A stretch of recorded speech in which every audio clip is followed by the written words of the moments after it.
Hello दोस्तों, आपका स्वागत है मेरे यूट्यूब चैनल एलएलए वीडियोस में। उत्तराखंड के हाई कोर्ट ने अपने अहम फैसले में कहा कि बच्चे के मेंटेनेंस यानी बच्चे के पालने के लिए केवल पिता को ही जिम्मेदार नहीं ठहराया जा सकता, वो माता और पिता दोनों की ही जिम्मेदारी होती है। आइए जानते हैं क्या था केस का टाइटल। इस केस का टाइटल था Anshu Gupta versus Aditya Anand and Devansh case.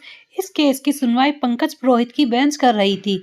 Uttarakhand high court ने इस बात पर जोर देते हुए कहा कि एक बच्चे के मेंटेनेंस यानी भरण पोषण के लिए केवल पिता को ही जिम्मेदार नहीं ठहराया जा सकता।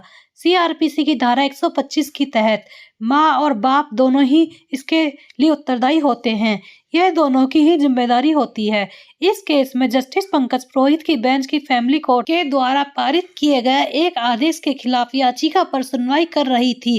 इस केस में पिटिशनर एक नाबालिग बच्चा है जिसने अपनी मां से 10,000 रुपए मेंटेनेंस की प्रार्थना की थी, जिस पे सुधार करने के लिए मां ने इस याचिका को हाई कोर्ट में दाखिल किया था। इस केस में फैमिली कोर्ट ने पिता को यह आदेश दिया था कि वह बच्चे के बालिग होने तक मेंटेनेंस के रूप में हर महीने 2,000 रुपए देगा।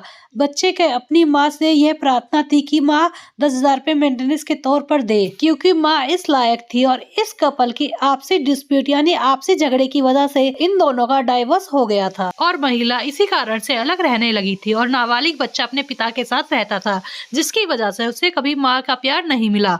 कुछ टाइम के बाद पिता की फाइनेंशियल कंडीशन इतनी खराब हो गई कि वे अपने बच्चे का मेंटेनेंस उठाने और उसकी एजुकेशन करने में सक्षम नहीं थे। पिटिशनर बच्चे के अनुसार उसकी मेंटेनेंस सिर्फ पिता की ही जिम्मेदारी नहीं है, वह माँ का भी कर्तव्य है, क्योंकि यहाँ पर उसकी माँ गवर्नमेंट स्कूल में टीचर और वह 25 से 30,000 रुपए महीना कमा रही थी। कोर्ट ने सीआरपीसी की धारा 125 क्लॉज 1 की जांच भी की, जिसमें यह साफ तौर पर लिखा है कि बच्चे के मेंटेनेंस की जिम्मेदारी हमेशा किसी पर भी हो सकती, जिसके पास इनकम का सोर्स ज्यादा हो, चाहे वो माँ हो या बाप हो। कोई भी माइनर बच्चे के मेंटेनेंस करने से इनकार नहीं कर सकता है। सीआरपीसी की धारा 126 क्लॉज 2 के तहत साफ तौर पर लिखा गया है, इसमें कहीं भी पिता या पति जैसा शब्द मेंशन नहीं किया गया है। इसलिए बच्चा जायज हो या नाजायज हो, उसे मेंटेनेंस करने से चाहे वह माँ या पिता मना नहीं कर सकते। हाई कोर्ट ने माँ की रिवीजन पिटीशन को खारिज किया।